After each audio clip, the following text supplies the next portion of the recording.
அத்தை என்ன எப்ப நைட்டிலே இருக்கீங்க, புடவை எல்லாம் கட்ட மாட்டீங்களா? 4 வீரா ஃபுல்லா புடவை தான் இருக்கு. உங்ககிட்ட பட்டு புடவை எல்லாம் இருக்கா அத்தை? 10 செக்ஷன்ல வச்சிருக்கேன். இல்ல அத்தை, உங்க பட்டு புடவை எனக்கு பார்க்கும் போல ஆசையா இருக்கு. எடுத்து காட்டுறேன். இது ஜஸ்ட் சாம்பிள் தான். எல்லா புடவையும் ரொம்ப அழகா இருக்கு அத்தை. வேணா எடுத்துக்கமா நீ. சரி அத்தை. டக்குனு ஒத்துக்கிச்சு. இந்த புடவைல எடுத்து என்ன பண்ண போறமா? அத்தை அப்படிலாம் சொல்லாதீங்க, நீங்க கட்டின புடவை எல்லாமே விலை மதிப்பு இல்லாதது. உருட்டு என்ன இல்லமா, ஊட்டி நல்லா உள்ள வைக்க சொல்றேன்.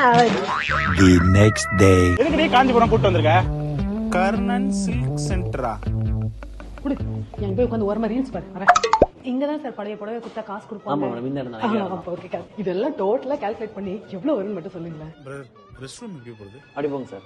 மேடம் டோட்டலா வந்து 78,000 ரூபாய்க்கு இருக்கு மேடம். 78,000? மேடம் இல்ல டோட்டலா 78 ஹவர்ஸ் இருக்கு மேடம்.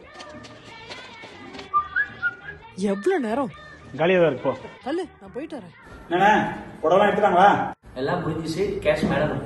கேஷ் நீங்க கொடுத்தீங்களா? புடவை நாங்க தானே காசு கொடுக்கணும். உங்களுக்கு தெரியாதா? உங்க அம்மா படம் வித்து அவங்க 78,000 சம்பாதிச்சிட்டாங்க. 78,000 ரூபாவா? நீங்க பழைய பட்டுப்பட கொண்டு வந்தீங்கன்னா இங்க விக்கலாம். கர்ணன் பட்டு சென்டர் நீங்க கேள்விப்பட்டது இல்லையா?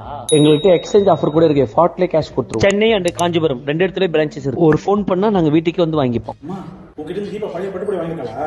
ஆமாண்டா, அவ பாவம் கெஞ்சி கேட்டா. சரி நான் தான் கொடுத்தேன்டா. 80,000 ரூபாய்க்கு எடுத்துக்கோமா இங்க. 80,000 ரூபாவா?